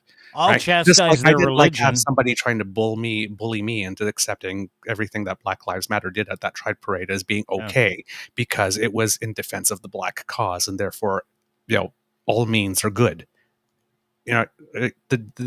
Because the end is noble, any means are justified. I personally don't believe that. I believe that your means, if your ends are noble, your means have to be noble too. Call me crazy, but that's what I believe. But when it, so if you don't want to wear it there anytime soon, you don't want to wear it, don't wear it. Personally, I don't care. I'm going to think you're a stupid dick, personally, like this. But I'm not going to like go out on the press and try to make a point of getting on camera and saying that you're a stupid dick because you didn't wear it. Just live and frickin' let live. Yeah. Okay. Even the haters. We're so busy trying to change the minds of people who are so fucking hateful that they live on it. They wake up and they eat hate for breakfast. And then when they have a couple drinks, they're like, I hope I'm more hateful at the end of this beer. That's what they do. And we're busy like, no, we need to convert that guy. Fuck. No, don't. You need to leave that guy alone. Let him flame out. Let him piss off every neighbor in every community and every single person on Twitter. Let him relegate himself to the heap. Don't do it for him. If I can allow him to be himself, like everybody wants you to be yourself. Just keep on handing him rope. Oh, yeah. Be nice to him. No problem. You hate gay people? Can I get you something to drink? Why? So you can make me gay with your drinks? No, because I'm a nice person. Be a Bud Light. Well, that's the thing, right? The Bud Light. Let's get to that because did you see the thing? Oh yeah, Dylan Mulvaney. We talked about it. Yeah, we saw the Bud Light. Dude, we were. That's how we got here. That was the starting point. Okay, yeah, but do you know? Like, did you see the thread? Yeah, the thread. We read your thread. Oh, you read the thread. Okay, yeah. Well, there we go. Well, then you don't have to say anything. This is why I say know your history, right? Because, and the obsession with Dylan Mulvaney, I never heard of Dylan Mulvaney until she appeared on the Drew Barrymore show. Yeah, right? And so she was talking about this thing, and they had this moment here. If you'll put it on, Dean, because Drew Barrymore's a little eccentric.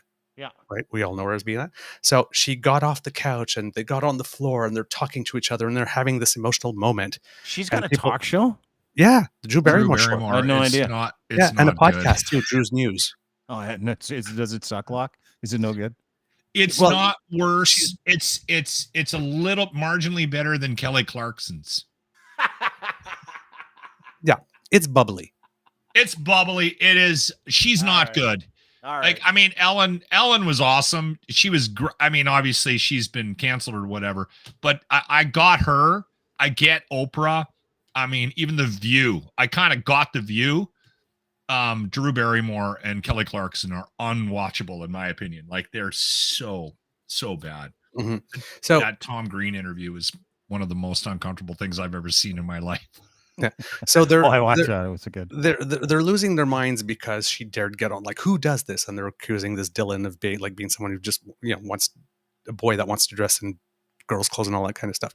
But the whole point is when you're seeing all these people emptying their bud like this and bringing in Coors, it's like, do you know that we dealt with Coors already? I don't think they do. We had a problem with Coors way back when. Yeah. Like this, and in 2003, suddenly Coors became a 100% human rights campaign supported company. Yeah, with a perfect record. Well, this is the video that you're talking about. This is the person again, same thing. Found this guy, Kid Rock-esque, found out that Dylan Mulvaney, trans person, got their picture on a can of beer. Ooh, watch this guy. Locke, you're gonna get sick to your stomach here. Okay, if you don't know why I'm doing this, you might want to Google it. I never thought this was going to happen. Fresh, right out of the fridge. Puts a shitty Coors Light in there. I can't tell you. You might want to figure out. I think anybody that says there's a difference between Bud Light and Coors Light's an idiot. They're both light beers, and they're both American light beers. Audi drives that truck. Yeah, really. This is where it now there he goes. Dumps it all in there. He's that so that's mad. money he's already spent that he's throwing, and he put money that he spent into the fridge to buy the Coors. And when he finds out eventually that we dealt with Coors about 21 years ago, he's going to have to throw that money into the garbage too and spend more money buying more beer. What a dick. I think you're more pissed off that he's thrown out perfectly good cans of Bud Light. Oh, darling, that's like not you. If you don't know, you should probably Google it. Yeah, there you go. Exactly, honey.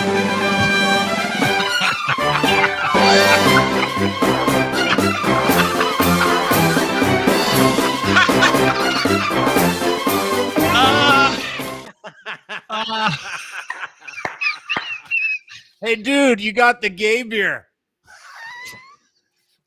You got rid of the trans beer to get the gay beer. Way to go, buddy. That jersey you're wearing may not make you gay, but the tape you put on your stick will.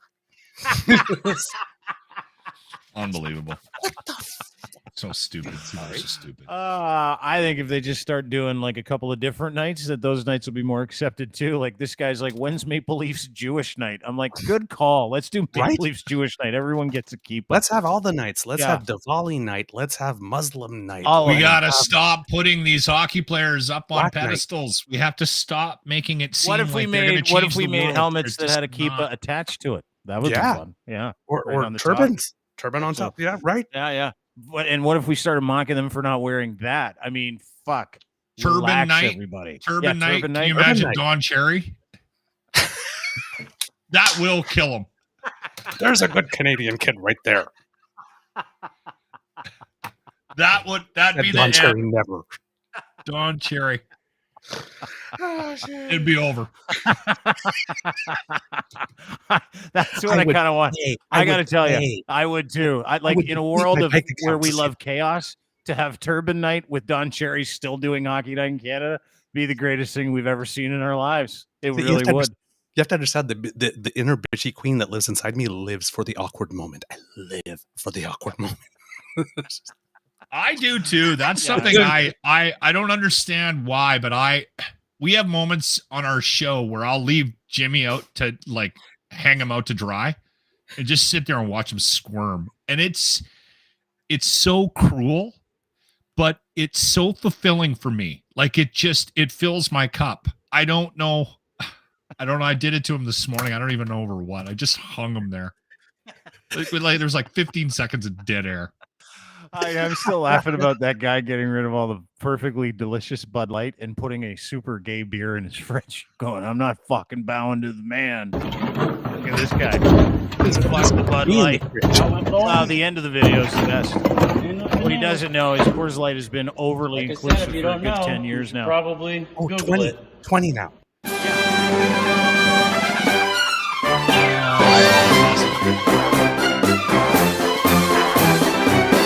That's funny. Does this guy know he's become a meme? No. No, he will soon. One of his buddies will send him that.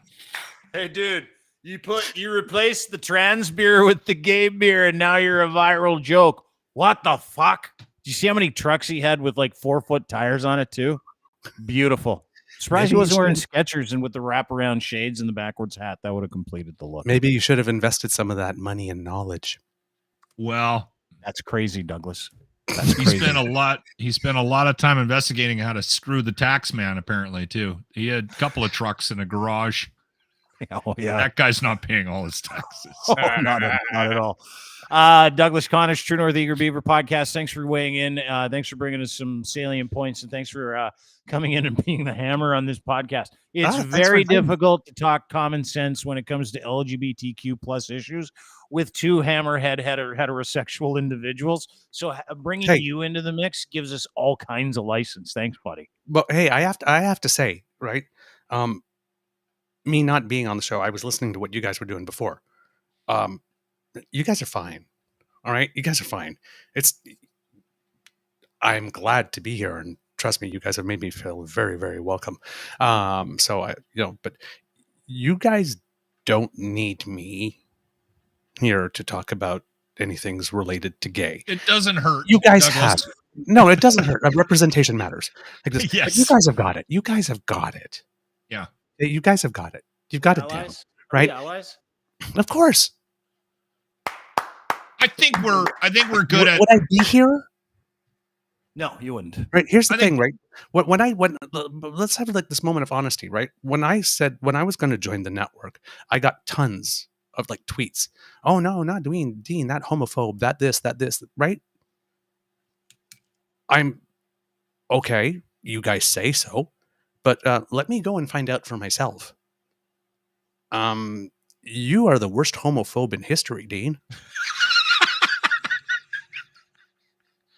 I mean, you're not very good at it at all. You suck. You suck harder than I do. Okay? Well, again, for those to catch everybody up, Dean's departure from The Edge was presented in such a way, and it was misconstrued in the and I think Dean realizes his mistake after the fact, because it was easy to turn what he did into what they did, but it wasn't who he was. And so Dean was vilified for a comment, and they were using that as justification for his departure, because they knew that when he left, that station would probably have 10 or 12 different morning shows, lose millions of dollars. So I think the company was trying to present a case to the public that may have they put horns on Dean, right? But I think Dean, to his credit, because when this comes up in private and on this show, he skirts it and doesn't fully explain what happens. And not that we need to get into the weeds on it, but if you know the real details about what happened to Dean, you know that what is being said about him still to this day, because it comes up to me too occasionally, is just all bullshit. And it was all just a pivot to try to create a narrative behind his departure. You know, when people say stuff like, regret. I appreciate that from both of you, but you know, and thank you. I'm comfortable in what I am, and I know that I'm an ally, and I know that it's important for me to privilege to people who don't have the same privileges I do. I know I'm not homophobic, so I don't really feel the need to explain it, which is why, I don't skirt it. I just don't feel the need to rehash something that happened 10 years ago, and it happens to a lot of people. And what, into the short strokes, real quickly, a guy got in trouble for raping 4 guys in a bathhouse. We joked around about it because the guy's a rapist, and I said he's going to go to jail and enjoy the next 5 years of his life.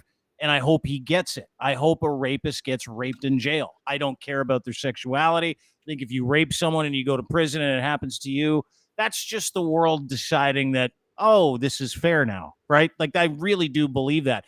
Specifically when it comes to super bad crimes like that, when you're taking something away from somebody that is so personal, that should be protected. I don't care about sex, color of your skin. I don't care where you're from.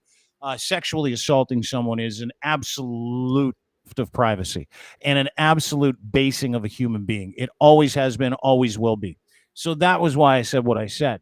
And because the radio station that I worked at the time had a problem managing public relations, they went out and hired a guy named Jamie Watt at Navigator. And the goal, which is what he said to him, which was explained to me by the guy who actually did my gassing, he said the goal was to paint you as unemployable again, because we didn't want you coming back, taking audience or money away from us that you had built over 15 years.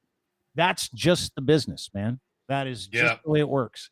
And so it wasn't personal, it was just business. Yeah, and so they paid people at the Toronto Star to paint me as a homophobe, raging homophobe, and then that became the narrative, right? So I really was ground zero, I think, for a lot of the stuff that we talk about. And I think that's why I have an interest in getting to the minutia of what is going on around people and why they say what they say, and really just the truth behind the intention of different individuals and groups.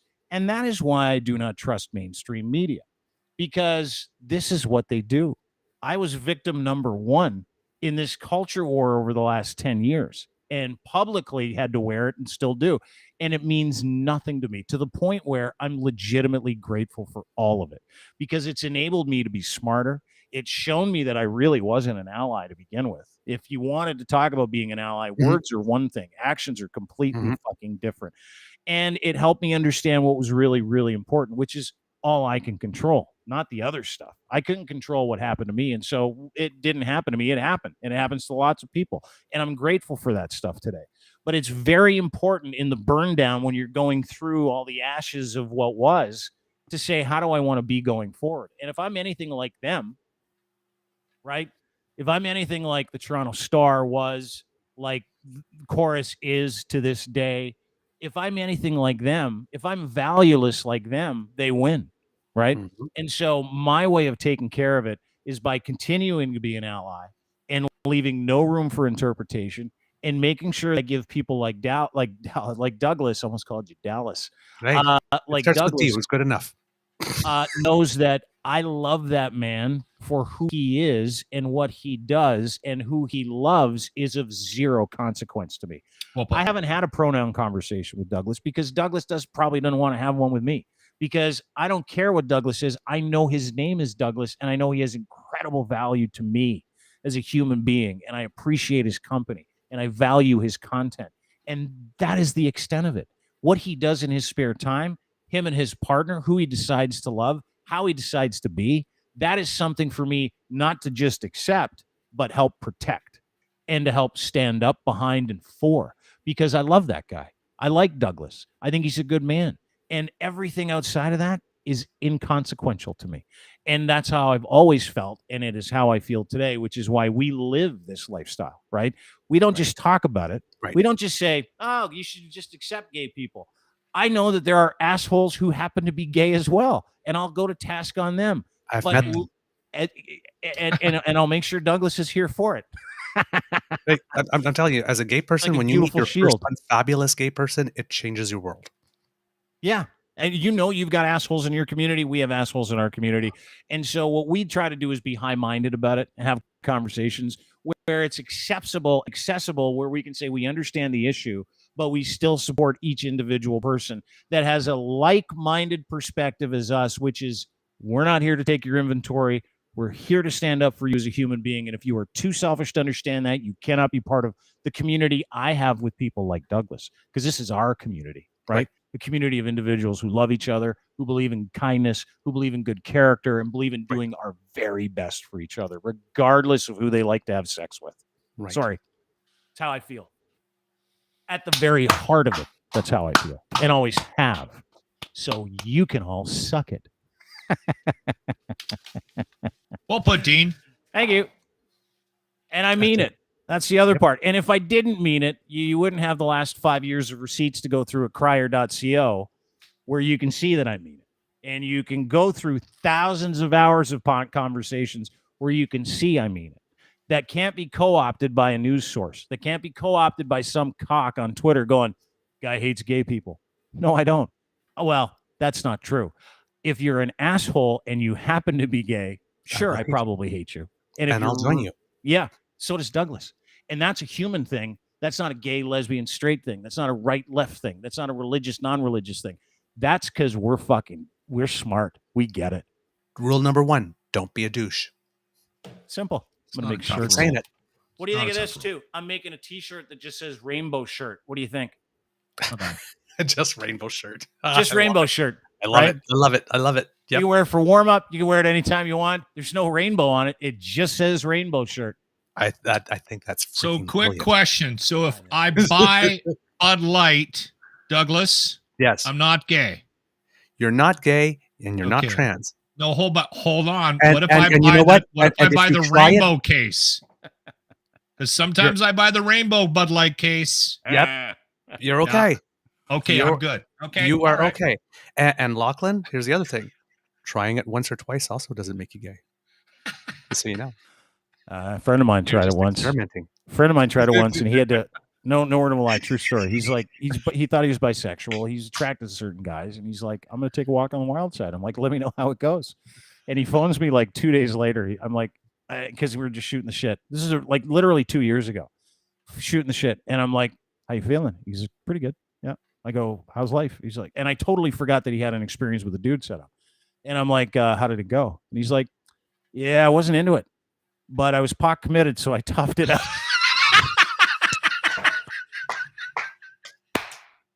I was already there. That guy I wore an outfit. I did my hair. I'm going to send that guy a toaster oven just for that. That's fucking funny. And I'm like, "Now you know though, dude, right?" He goes, "Exactly." And the guy is like a good buddy of mine. So it's like, we're like, "Hey, I'm into it. You into it? Yeah, let's give it a try." And then one guy was like, I really enjoyed that. And the other guy's like, not so much for me. And I'm like, well, so now you know, right? And there's no barrier to entry for you anymore. You've been there. You've done that. You can cross that off your list. That's how I look at it. That's funny. I was pot committed. So I finished it out. Like a good soldier.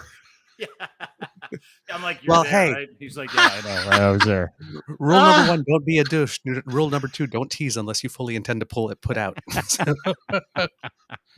Oh shit! Good way to end it. Douglas If I'm Connors, showing True you North. some thigh, you know you're getting some. Just like you know. Douglas Connors, True North Eager Beaver podcast. Mr. Grizzly, Mr. Beaver, give you your local news, your political news every single weekday morning around 7 o'clock right here on the network. Give them a follow at True Eager. Follow them wherever you get your fine podcasts. Mr. Grizzly, Mr. Beaver, very entertaining listen. Thank you, Douglas, for being part of the show again. Thank you, Douglas. I love you, Locke. I love it when you laugh. It's crazy. It's good. Good stuff, buddy. Good stuff. There you go, Douglas Connors, True North Eager Beaver. Lachlan Cross, 957 Cruise FM in Edmonton. Every single weekday morning. Great morning radio. If you want one and you need some morning radio because it sucks around here, make sure you tune in. You can stream live every single day. 957 Cruise FM. Not a day goes by we don't hear from somebody from Ontario. So I thank you for the followers that you have given us. Very welcome, my friend. At Lachlan Cross on Twitter. Give him a follow as well. We'll talk to you next Tuesday. You're gone for a few days. Yes. Yeah. We're going to see the kid. Good Friday. No. Not religious. I thought you were going to church. Nope. I've never been. And not going to start anytime soon. Kind of like quitting drinking. That's not happening either. I don't blame you. Kind of in the same category for me. Different belief structures, but kind of on that path of being an alcoholic and kind of pot committed. So I'm going to tough it out. Pot committed. I'm going to hang in there. I'll do it for you. Thanks, buddy. But yes, no, I'm going to see the daughter. So we're going to go hang out and yeah. All right, buddy. It's good. Looking forward to it. Back Tuesday. See you Tuesday. Okay.